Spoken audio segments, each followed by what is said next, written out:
Hey everyone, and welcome to this Literature Exam Revision Masterclass. If you've been, staring at a blank page lately, totally struggling to figure out how to connect these wildly different stories and themes together, well, take a breath, because you are in exactly the right place. Today's explainer is a hyper-focused look at Anita Desai's Fasting Feasting, Kay Selo-Duker's 13 Cents, and that deeply moving poem, Woman Walking. We're going to take the core themes of these three texts and basically build you a master blueprint for a top-tier comparative essay. Here is our blueprint for today. We're looking at 1. The perfect thesis, 2. Comparing loss of freedom, 3. Critiquing systemic failures, 4. Setting and isolation, 5. Essential symbols, and 6. Avoiding essay pitfalls. Let's get right into it. Section 1. The perfect thesis statement. Okay, so let's dive right into this by laying down the absolute foundation of any high-scoring literature essay. Listen, exam markers read hundreds, literally thousands of generic essays that basically just say, hey, these two books are about sad people. And honestly, you lose them instantly with that. Instead, I want you to follow these exact 3 steps for a totally bulletproof introduction. Step 1, name the texts clearly. Step 2, identify the systemic issue uniting them. And Step 3, state the author's ultimate message. By doing this right out of the gate, you prove to the marker immediately that you get the big macro-level arguments Desai and Diker are making. You aren't just reciting a plot, you're actively decoding a societal critique. Moving right along to Section 2, comparing loss of freedom. Let's look at our first body paragraph concept, because this builds such a brilliant contrast. Both of our main characters experience a massive loss of personal freedom, but they experience it in completely opposite ways. On one hand, we have Uma from Fasting Feasting. She's physically trapped indoors by this crushing family pressure. She's denied an education, forced to constantly fetch tea and sort the pantry for her incredibly controlling parents, who, by the way, operate as this single suffocating unit known as Mama Papa. Right? Then, on the complete flip side, we have Azure from 13 Cents. He isn't trapped in a house, he's trapped outdoors. He's cornered by extreme poverty, forced into a brutal street survival culture, and exploited by dangerous adults. Like, he's specifically forced into terrifying criminal tasks by the gangster Gerald. So you've got Uma, who is basically smothered by traditional expectations, contrasted with Azure, who is entirely abandoned to violence. Which brings us to Section 3, critiquing systemic societal failures. Now here is the absolutely crucial takeaway. These personal tragedies we just talked about, they aren't just sad accidents. They are highly intentional critiques of failing systems. Look, a lot of students write essays blaming the characters for their misery. You need to be the student who correctly blames the system. Use this exact framework to show markers what's failing. Desai is attacking patriarchal failure. She's highlighting societies where women literally exist just to serve the family's needs. I mean, look at the contrast. Men, like her brother Arun, get all the opportunities and get sent off to America, while women like Uma sacrifice their entire freedom. Duker, on the other hand, exposes political failure. His argument is that post-apartheid South Africa abandons its most vulnerable children to corruption and brutal poverty. The end of apartheid didn't just magically end the suffering on the streets, it really just changed its shape. Next up, Section 4, setting and character isolation. Let's talk about how to use setting as hardcore evidence. Because setting is never just a backdrop, right? It's an active participant in the character's trauma.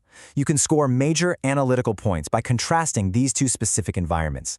So Uma's house feels completely claustrophobic. It functions as a literal prison-like environment that symbolizes the extreme control and confinement she faces under Mama Papa. Now, contrast that with the streets of Cape Town in 13 Cents. To passing tourists, Cape Town looks stunningly beautiful, but underneath that shiny postcard image, Duker reveals a brutal, completely dehumanizing underworld where kids have to struggle daily just for food and safety.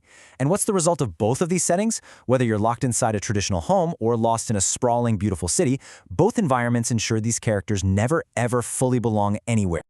Let's move to Section 5, symbols in high-scoring paragraphs. Now, what's really cool here is how unpacking specific symbols can instantly elevate the academic tone of your essay. Pointing out symbols proves to the marker that you're actually reading between the lines. So when you're writing about Desai, you need to define fasting as way more than just literal hunger. It represents profound emotional deprivation, extreme restriction, and forced personal sacrifice. It's the emotional starvation that Uma suffers under her family. And in your essay, you can beautifully contrast this with the feasting, the excess and privilege we see elsewhere in the novel that completely lacks real emotional connection. It shows Desai is critiquing the emptiness in both restriction and excess. Then for Diker, Azure's blue eyes are this crucial, absolutely inescapable symbol. Azure is this sensitive, highly intelligent boy, and his striking blue eyes represent his profound difference and extreme vulnerability. But if you want a true, high-level analytical nugget to drop in your exam, those blue eyes actually represent a painful colonial legacy. They represent the exoticization of this child by a corrupt adult world. It's exactly why people stare at him and objectify him on the street. Those eyes perfectly symbolize the innocence of a child being systematically destroyed by a deeply broken society. All right, let's look at Section 6, Avoiding Common Essay Pitfalls. Before we wrap this explainer up, we absolutely have to talk about paragraph mechanics. Honestly, treat this as your secret formula for exam success.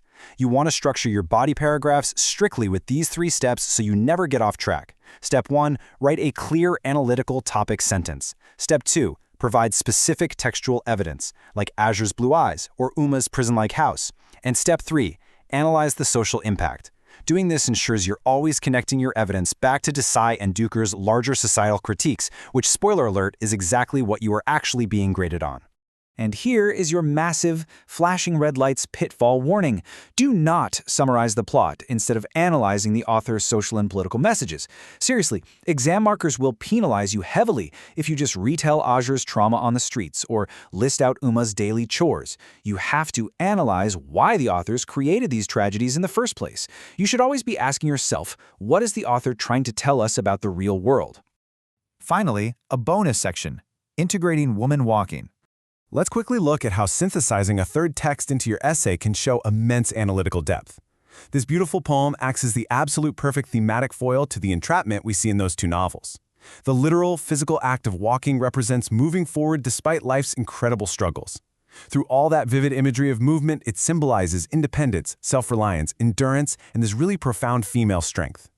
You can use Woman Walking to introduce a much-needed breadth of resilience and empowering self-discovery into an essay that is otherwise completely focused on tragedy and restriction. So, I'm going to leave you with this challenge for your revision. How will you use the triumphant resilience in Woman Walking to contrast the tragic isolation of Uma and Azure in your conclusion? Think about how the simple, persistent act of walking forward might actually be the answer to the complex entrapment of the novels we've discussed today. Try using the strength of the woman walking as the perfect, contrasting capstone to the systemic failures we've explored. Keep analyzing those structures, stay focused, and I will see you in the next explainer.